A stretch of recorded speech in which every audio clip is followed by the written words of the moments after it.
(1월 15일) 하이라이트 창세기 36장에서 38장 36장 에서 곧 에돔의 족보는 다음과 같다. 에서는 가나안 여인 세 사람을 아내로 맞아들였다. 아다는 햇사람 멜론의 딸이다. 오홀리바마는 히윗 사람 시브온의 딸 아나에게서 태어났다. 바스맛은 이스마엘의 딸이며 느바요의 누이이다. 아다는 엘리바스를 낳고 바스맛은 루우엘을 낳고 오홀리바마는 여호수아 얄람과 고라를 낳았다. 이들은 에서의 아들인데 에서가 가나안 땅에서 얻은 아들들이다. 에서는 아내들과 아들들과 딸들과 자기 집의 모든 사람과 집짐승과 또 다른 모든 짐승과 가나안 땅에서 얻은 모든 재산을 이끌고 아우 야곱과는 좀 떨어진 다른 곳으로 갔다. 두 사람은 재산이 너무 많아서 함께 살 수 없었다. 그들은 특히 집짐승이 많아서 거기에서 그대로 살 수 없었다. 그래서 에서 곧 에돔은 세일산에 자리를 잡았다.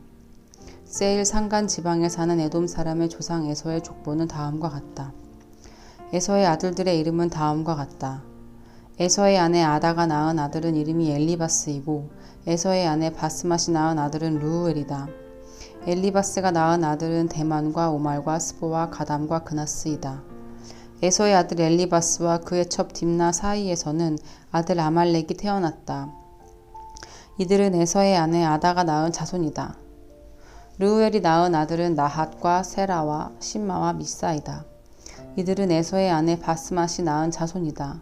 에서의 아내 오홀리바마, 시브온의 딸 아나의 소생가 낳은 아들은 여호수아 얄람과 고라이다. 에서에게서 나온 종족들은 다음과 같다. 에서의 맏아들 엘리바스를 조상으로 하는 종족들은 대만과 오말과 스보와 그나스와 고라와 가담과 아말렉이다. 이들은 에돔 땅에 있는 엘리바스 종족들이다. 이들은 에서의 아내 아다가 낳은 자손이다. 에서의 아들 루우엘을 조상으로 하는 종족들은 나핫과 세라와 삼마와 미사이다. 이들은 에돔 땅에 있는 루우엘의 종족들이다. 이들은 에서의 아내 바스맛이 낳은 자손이다. 에서의 아내 오홀리바마의 아들에게서 나온 종족들은 다음과 같다. 여호수아 얄람과 고라이다. 이들은 에서의 아내 오홀리바마, 아나의 딸가 낳은 아들들에게서 나온 종족들이다. 이들은 에서 곧 에돔의 아들들이다. 이들이 족장들이 되었다. 에돔 땅의 원주민들도 종족별로 갈리는데 각 종족의 조상들을 거슬러 올라가면 호릿 사람인 세일의 아들들에게로 가서 닿는다. 세일의 자손들에게서 나온 종족들은 로단과 소발과 시브온과 아나와 다손과 에셀과 디산이다. 이들은 에돔 땅에 있는 세일의 아들들로서 호릿 사람의 종족들이다. 로단에게서 나온 종족은 호리와 헤맘과 딥나, 로단의 누이이다. 소발에게서 나온 종족은 알완과 마나핫과 에발과 스보와 오남이다. 시브온의 아들들은 아야와 아나이다. 아버지 시브온의 나귀를 칠 때에 광야에서 온천을 발견한 사람이 바로 아나이다. 아나의 자손은 디손과 오홀리바마, 아나의 딸이다. 디손에게서 나온 종족은 햄단과 에스반과 이드란과 그란이다. 에셀에게서 나온 종족은 빌한과 사아완과 아간이다. 디산에게서 나온 종족은 우스와 아란이다. 호리 종족의 조상들은 로단과 소발과 시브온과 아나와 디손과 에셀과 디산이다. 이들은 그 갈래를 따라 분류하면 세일 땅에 사는 호리 종족의 조상들이다. 이스라엘의 왕이 아직 없을 때에 다음과 같은 왕들이 차례로 에돔 땅을 다스렸다. 부올의 아들 벨라가 에돔의 왕이 되었다. 그의 도성의 이름은 딘하바이다. 벨라가 죽으니 보스라 사람 세라의 아들 요밥이 그의 뒤를 이어서 왕이 되었다. 요밥이 죽으니 대만 사람의 땅에서 온 후삼이 그의 뒤를 이어서 왕이 되었다. 후삼이 죽으니 부닷의 아들 곧 모압 벌판에서 미디안 사람을 친 하닷이 그의 뒤를 이어서 왕이 되었다. 그의 도성의 이름은 아윗이다. 하닷이 죽으니 마스레가 출신인 삼라가 그의 뒤를 이어서 왕이 되었다. 쌈라가 죽으니 유프라테스 강가에 살던 르호봇 사람 사울이 그의 뒤를 이어서 왕이 되었다. 사울이 죽으니 악볼의 아들 바알 하난이 그의 뒤를 이어서 왕이 되었다. 악볼의 아들 바알 하난이 죽으니 그의 뒤를 이어서 하닷이 왕이 되었다. 그의 도성의 이름은 바오이다. 그의 아내의 이름은 무헤다벨인데 마드렛의 딸이며 메사합의 손녀이다. 에서에게서 나온 종족들은 가문과 거주지에 따라서 나누면 각각 다음과 같다. 그 이름은 딥나와 알와와 여댓과 오홀리바마와 엘라와 비논과 그나스와 데맘과 밉살과 막디엘과 이람이다. 이들이 에돔의 종족들이다. 종족들의 이름이 각 종족들이 살던 거주지의 이름이 되었다. 에돔 사람의 조상은 에서이다. 37장 야곱은 자기 아버지가 몸부쳐 살던 땅 곧 가나안 땅에서 살았다. 야곱의 역사는 이러하다. 17살 된 소년 요셉이 아버지의 첩들인 빌하와 실바가 낳은 형들과 함께 양을 치는데 요셉은 형들의 허물을 아버지에게 일러 바치곤 하였다. 이스라엘은 늙음하게 요셉을 얻었으므로 다른 아들들보다 요셉을 더 사랑하여서 그에게 화려한 옷을 지어서 입혔다. 형들은 아버지가 그를 자기들보다 더 사랑하는 것을 보고서 요셉을 미워하며 그에게 말 한마디도 다정스럽게 하는 법이 없었다. 한 번은 요셉이 꿈을 꾸고서 그것을 형들에게 말한 일이 있는데 그 일이 있은 뒤로부터 형들은 그를 더욱더 미워하였다. 요셉이 형들에게 말하였다. 내가 꾼 꿈 이야기를 한번 들어보세요. 우리가 밭에서 곡식단을 묶고 있었어요. 그런데 갑자기 내가 묶은 단이 우뚝 일어서고 형들의 단이 나의 단을 둘러서서 절을 하였어요. 형들이 그에게 말하였다. 내가 우리의 왕이라도 될성 싶으냐? 정말로 내가 우리를 다스릴 참이냐? 형들은 그의 꿈과 그가 한 말 때문에 그를 더욱더 미워하였다. 얼마 뒤에 그는 또 다른 꿈을 꾸고 그것을 형들에게 말하였다. 들어보세요. 또 꿈을 꾸었어요. 이번에는 해와 달과 별 11개가 나에게 절을 했어요. 그가 아버지와 형들에게 이렇게 말할 때에 그의 아버지가 그를 꾸짖었다. 내가 꾼 그 꿈이 무엇이냐? 그래, 나하고 너의 어머니하고 너의 형들이 함께 너에게로 가서 땅에 엎드려서 너에게 절을 할 것이란 말이냐? 그의 형들은 그를 시기하였지만 아버지는 그 말을 마음에 두었다. 그의 형들은 아버지의 양떼를 치려고 세겜 근처로 갔다. 이스라엘이 요셉에게 말하였다. 내가 알고 있듯이 너의 형들이 세겜 근처에서 양을 치지 않느냐? 내가 너를 너의 형들에게 좀 보내야겠다. 요셉이 대답하였다. 다녀오겠습니다. 이스라엘이 요셉에게 말하였다. 너의 형들이 잘 있는지, 양들도 잘 있는지를 가서 살펴보고 나에게 와서 소식을 전해다오. 그의 아버지는 헤브론 골짜기에서 그를 떠나보냈다. 요셉이 세겜에 도착하였다.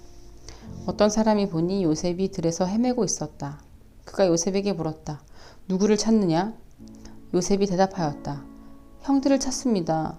우리 형들이 어디에서 양을 치고 있는지 나에게 일러주시겠습니까? 그 사람이 대답하였다. 너의 형들은 여기에서 떠났다. 도단으로 가자고 하는 말을 내가 들었다. 그래서 요셉은 형들을 뒤따라가서 도단 근처에서 형들이 있는 곳을 알아냈다. 그런데 그의 형들은 멀리서 그를 알아보고서 그를 죽여버리려고 그가 그들에게 가까이 오기 전에 음모를 꾸몄다. 그들은 서로 마주보면서 말하였다. 야, 저기 꿈꾸는 녀석이 온다. 자, 저 녀석을 죽여서 아무 구덩이에나 던져놓고 사나운 들짐승이 잡아먹었다고 하자. 그리고 그 녀석의 꿈이 어떻게 되나 보자. 르우벤이 이 말을 듣고서 그들의 손에서 요셉을 건져내려고 그들에게 이렇게 말하였다. 목숨만은 해치지 말자. 피는 흘리지 말자. 여기 들판에 있는 구덩이에 그 아이를 던져넣기만 하고 그 아이에게 손을 대지는 말자. 르우벤은 요셉을 그들에게서 건져내서 아버지에게 되돌려 보낼 생각으로 이렇게 말한 것이다. 요셉이 형들에게로 오자 그들은 그의 옷, 곧 그가 입은 화려한 옷을 벗기고 그를 들어서 구덩이에 던졌다. 그 구덩이는 비어있고 그 안에는 물이 없었다. 그들이 앉아서 밥을 먹고 있는데 고개를 들고 보니 마침 이스마엘 상인 한떼가 길르앗으로부터 오는 것이 눈에 띄었다. 낙타에다 향품과 유향과 몰약을 싣고 이집트로 내려가는 길이었다. 유다가 형제들에게 말하였다. 우리가 동생을 죽이고 그 아이의 피를 덮는다고 해서 우리가 얻는 것이 무엇이냐? 자, 우리는 그 아이에게 손을 대지는 말고 차라리 그 아이를 이스마엘 사람들에게 팔아넘기자. 아무래도 그 아이는 우리의 형제요, 우리의 피부치이다. 형제들은 유다의 말을 따르기로 하였다. 그래서 미디안 상인들이 지나갈 때에 형제들이 요셉을 구덩이에서 꺼내어 이스마엘 사람들에게 은 20냥에 팔았다. 그들은 그를 이집트로 데리고 갔다. 르우벤이 구덩이로 돌아와 보니 요셉이 거기에 없었다. 그는 슬픈 나머지 옷을 찢고서 형제들에게 돌아와서 말하였다. 그 아이가 없어졌다. 나는 이제 어디로 가야 한단 말이냐. 그들은 수렴소 한 마리를 죽이고 요셉의 옷을 가지고 가서 거기에 피를 묻혔다. 그들은 피 묻은 그 화려한 옷을 아버지에게로 가지고 가서 말하였다. 우리가 이 옷을 주었습니다. 이것이 아버지의 아들의 옷인지 잘 살펴보시기 바랍니다. 그가 그 옷을 알아보고서 부르짖었다. 내 아들의 옷이다. 사나운 들짐승이 그 아이를 잡아먹었구나. 요셉은 찢겨서 죽은 것이 틀림이 없다. 야곱은 슬픈 나머지 옷을 찢고 베옷을 걸치고 아들을 생각하면서 여러 날을 울었다. 그의 아들, 딸들이 모두 나서서 그를 위로하였지만 그는 위로받기를 마다하면서 탄식하였다. 아니다. 내가 울면서 나의 아들이 있는 수올로 내려가겠다. 아버지는 잃은 자식을 생각하면서 울었다. 그리고 미디안 사람들은 이집트에서 요셉을 보디발이라는 사람에게 팔았다. 그는 바로의 신하로서 경호대장으로 있는 사람이었다. 38장. 그 무렵에 유다는 형제들에게서 떨어져 나가 히라라고 하는 아둘람 사람이 사는 곳으로 가서 그와 함께 살았다. 유다는 거기에서 가나안 사람 수아라고 하는 사람의 딸을 만나서 결혼하고 아내와 동침하였다. 그가 임신하여 아들을 낳으니 유다가 그 아들 이름을 에르라고 하였다. 그가 또 임신하여 아들을 낳았다. 이번에는 아이의 어머니가 그 아들 이름을 오난이라고 하였다. 그가 또다시 아들을 낳고 이름을 셀라라고 하였다. 그가 셀라를 낳은 곳은 거십이다. 유다가 자기 맏아들 에르를 결혼시켰는데 그 아내의 이름은 다말이다. 유다의 맏아들 에르가 주님께서 보시기에 악함으로 주님께서 그를 죽게 하셨다. 유다가 오난에게 말하였다. 너는 형수와 결혼해서 시동생으로서의 책임을 다하라. 너는 내 형의 이름을 이을 아들을 낳아야 한다. 그러나 오난은 아들을 낳아도 그가 자기 아들이 안 되는 것을 알고 있었으므로 형수와 동침할 때마다 형의 이름을 이을 아들을 낳지 않으려고 정액을 땅바닥에 쏟아버리곤 하였다. 그가 이렇게 한 것이 주님께서 보시기에 악하였다. 그래서 주님께서는 오난도 죽게 하셨다. 유다는 자기의 며느리 다말에게 말하였다. 나의 아들 셀라가 다 클 때까지 너는 내 친정 아버지 집으로 돌아가서 갑으로 살고 있거라.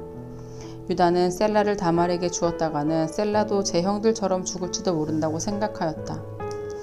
그 뒤에 오랜 세월이 지나서 수아의 딸 유다의 아내가 죽었다. 곡을 하는 기간이 끝났을 때에 유다는 친구 아둘람 사람 히라와 함께 자기 양들의 털을 깎으러 딥나로 올라갔다.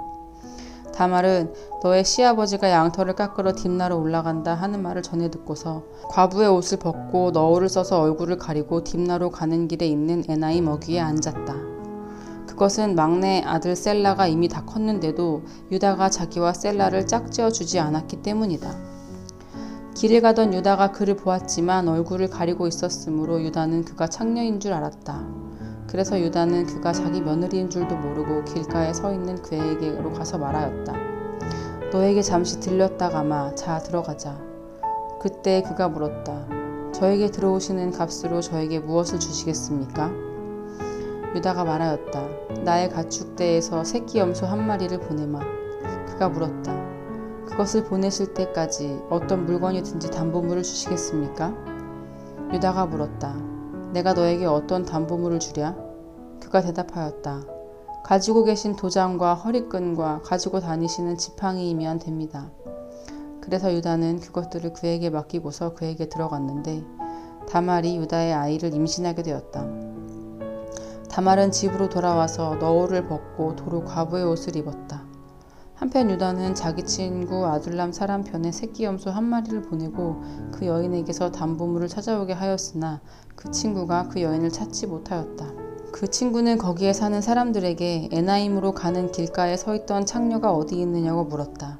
그러나 그들의 말이 거기에는 창녀가 없다고 하였다.